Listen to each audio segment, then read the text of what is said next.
Хенри Форд с Никола Тесла са мечтали се освободи в човешко тежки физически труд. Ефект от това нещо. Почти не остана физически труд.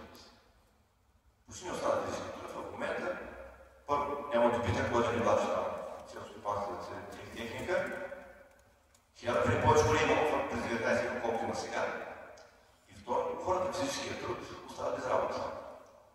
И много хора, много силен сега ще останат без работа. Благодарение на изкуствения интелект. Следствие на това, че хората останат без работа на физическия труд, сегашният човек е много по-болен физически, е по-недъл, отколкото го преди 100 години. Това съм правил много пъти, как има една летописна книга на цяло научило цифродобното вода, не само една, която на веселни киселокона. Правят много чисто планинско място, пред природа. Константин Калин учил летописна книга на селото. 1797 година селото имало чума. След чумата, повече от половината помини никога повече не пропуши. Истинска пандемия, а не ментели, като нашата.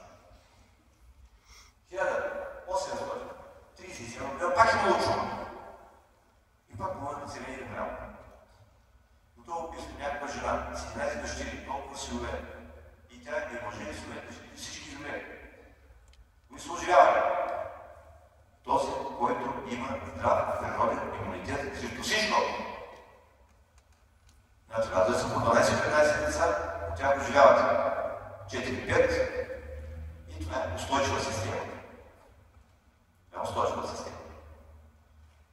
А сега, благодаря на усилията много поколения лекари, стигаме до там, че страната най-силната медицина в света. Съединените американски щати. Но сега, че най-много за медицина в света, повече цели останал свят е така.